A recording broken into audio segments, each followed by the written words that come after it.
Hello and salutations, it's me, Salty, and welcome back to Sensoids. Today, against my better judgment, we're going over the Storm and Thunderbird 2-pack from Marvel Legends. It's a Target exclusive. If memory serves correctly, it's either $39 or $49.99, one of those two. Found this a couple weeks ago, just now getting around to it. Looking at it, you see we get Storm, Thunderbird, bunch of accessories for Storm, nothing for Thunderbird. Marvel Legends at the top with an X-Men logo, this crap at the bottom. Thunderbird on the side, Storm on the other, and their little background that they're doing now, which I like. Prefer this over the normal kind of crap, though I maintain that Polaris Havoc 2-pack and the Lover's Triangle was the best with the old Toy Biz cards. That was the best one so far. All that out of the way, I'm going to get this crap open. We'll go over all the accessories and articulation. We'll call it a day. Starting off with Storm's accessories, she has a left and right closed fist, simple hinge mechanism going in and out. She has that same generic spell casting hand for the left and the right that they give females. Again, simple hinge mechanism. She has her very docile head for vanilla posing.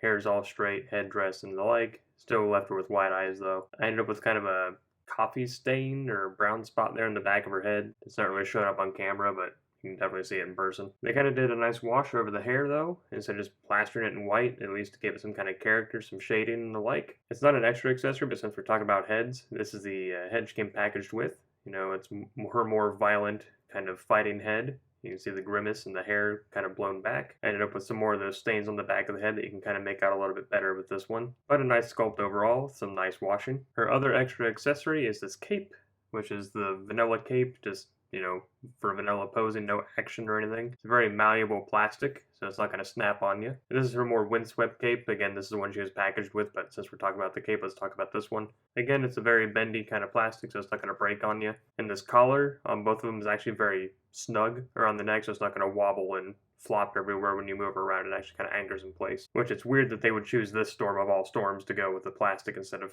that kind of weird vinyl plastic cloth mixture that they have been using. Just so you can see what I'm talking about, you feed it over, you can see the ball kind of has enough room, then you get down to the neck and you have to kind of force it down. Once it's down, it has a little bit of movement, but it's not, flopping all over the place or anything, so that's actually kind of nice. And this is the hand she came packaged with. I like the shade of blue, and I think that the paint around the hand going into the electricity was actually done very well. I don't appear to really have any kind of missed places necessarily, so that's nice to see. And then Thunderbird just came with himself. He didn't have any accessories. No extra hands, no nothing. Wah wah. After struggling for about 10 minutes, I got the head on this one. For whatever reason, trying to fit the ball inside of the head on her just makes the peg and everything fall forward a whole bunch, so this is probably the only time you're going to see it like this, at least on this video. So let's go ahead and go over the articulation in it. She can look forward that far. There's too much hair for her to look up at all. There's too much hair for her to look side to side, and she gets a little bit of tilt, but not much. Even changing the cape doesn't really change that fact with this head.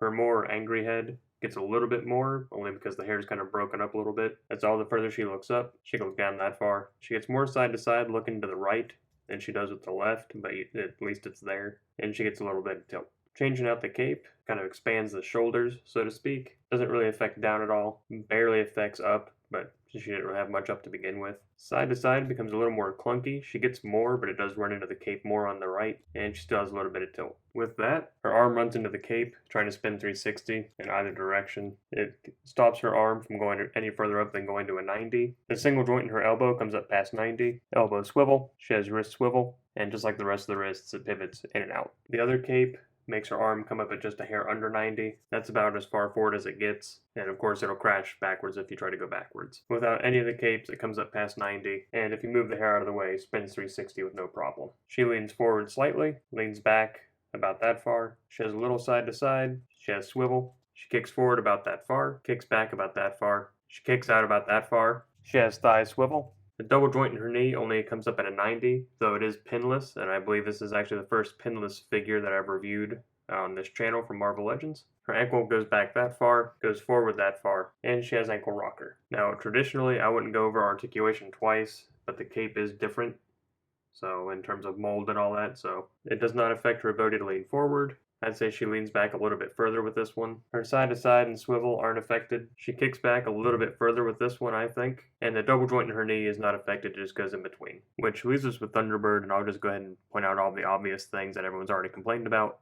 His head sits way too high on his neck, and he's supposed to have some flesh tone around his neck. There's you know, his costume doesn't come all the way up to his chin or anything. At least on mine, I have a hard time getting this little thing over his biceps. A little flesh peeks out there on the side. And they insist on doing these things, which I think I have mine settled finally, but they love to fall down around the ankles and all that, and these are just super annoying. I'll probably go through with super glue and, you know, permanently fix them or something. He's kind of a disappointment. If you're trying to make the giant size X-Men #1, you kind of need him. I guess we'll just go over articulation. We'll call it a day on this guy. That's all the further he can look up because his hair crashes into his neck. He can bury his chin. He does get some shifting. His side to side works perfectly fine. He gets a little bit of tilt. Shoulder spins 360 with no problem. Comes up to just a hair over 90. Bicep swivel. Double joint in the elbow comes up that far. Wrist swivel. And wrists pivot in and out. He can lean forward that far, lean back that far. He has a floating belt, which if you move it up or down, allows his waist to swivel.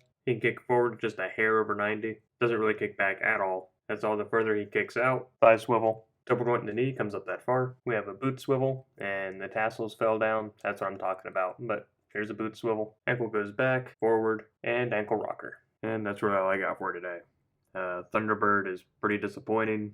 It's just a basic figure, and they couldn't even really get it right. Storm is nice enough. I very much like the look of this Storm. I'm a little disappointed with the head, mostly, especially the calm head, trying to get that on there. The lightning effects you see here are from the Storm Collectibles Mortal Kombat Rain figure, and the rocks are SH Figuarts. They came packaged with the Black Panther that I bought. Otherwise, it's probably just a Tamashii Nation rock effect you can find somewhere. I did pick up Warpath, the independently carded one, so then we'll do a comparison whenever that video comes out.